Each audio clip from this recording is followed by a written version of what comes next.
Bueno, hoy vamos a hablar sobre el origen del universo. De primeras voy a explicar qué es el universo. El universo se trata sobre todo lo que está hecho por espacio y tiempo. Bueno, el universo empezó hace miles de millones de años con una explosión llamada el Big Bang. El Big Bang empezó pues con una explosión inmensa y ocupó la mayoría del espacio en blanco, es decir, la nada. Después de eso empezó y...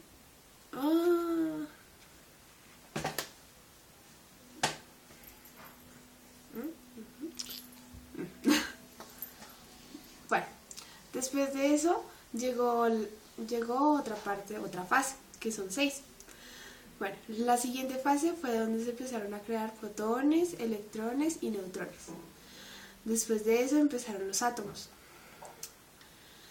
Cuando los átomos llegaron empezó algo llamado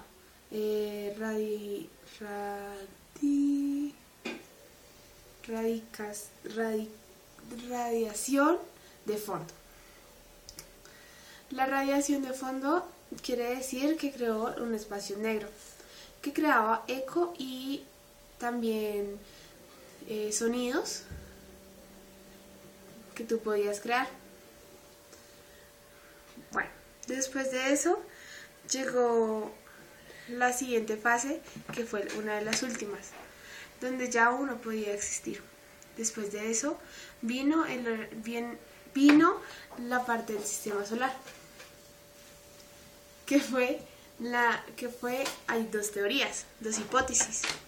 La primera hipótesis es la de la marea, donde se dice que hubo una rotación tan grande que después empezó a crear una estrella que llegó hacia allá, explotando y realizando fácilmente los protones, y de esa forma se creó el sistema solar.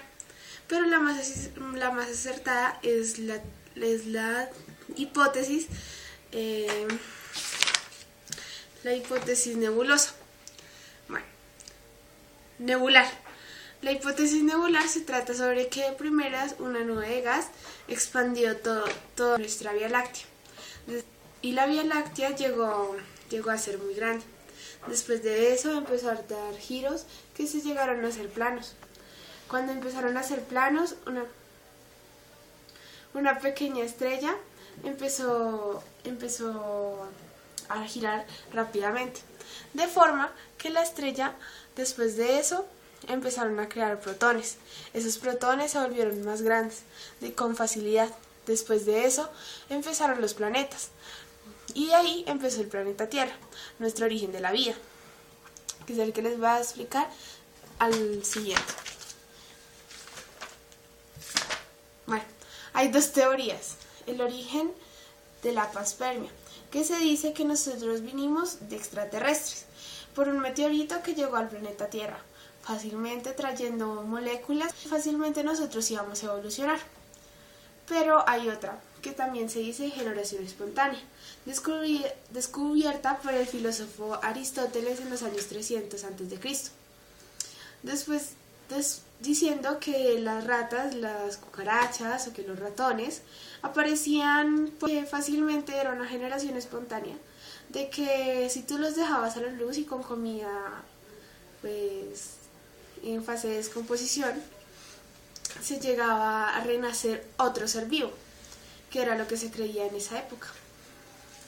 Bueno, pero después de eso Louis Pasteur llegó a hacer otra hipótesis, diciendo que el ser vivo tenía que nacer de otro ser vivo.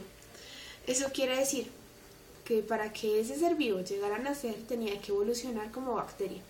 Después de eso llegar a ser una planta o un animal, como nosotros lo vemos, y llegar a ser generaciones que van a evolucionar su mente y su proceso. Bueno, después de eso viene el origen de la sopa primitiva, que viene por Alexander Oparin, que es donde dice que la vida se pudo haber creado desde los principios por descargas eléctricas en el ambiente. Eso quiere decir en mares, volcanes de erupción, y por lo general esto sucedería en islas. pero obviamente en esa época todo estaba en un solo continente. Después de eso se fue separando. Bueno, la teoría de selección natural. Eso quiere decir, la teoría de selección natural nos quiere decir que la persona o el ser humano o un ser vivo se llega a, bueno, a acostumbrar a su propio ambiente, ¿sí? Después de eso viene la evolución. La evolución viene por moléculas, mente o cualquier otra parte del ser vivo, que se hace o se realiza por células. Después de esto viene la célula animal, que viene repartida entre procariotas y eucariotas. Las procariotas y las eucariotas tienen la diferencia de que una tiene núcleo y la otra no. Esa es una de las mayores. Eso quiere decir, una puede tener ARN y ADN guardada en su núcleo, mientras que la otra lo tiene que guardar en su citoplasma o no tiene. Bueno, la célula animal está conformada por núcleo, lisosomas, aparato Golgi y otras partes más importantes. Por decir, su nutrición viene desde forma por la membrana y tiene transporte activo y pasivo. Y bueno, con esto terminamos la clase de hoy.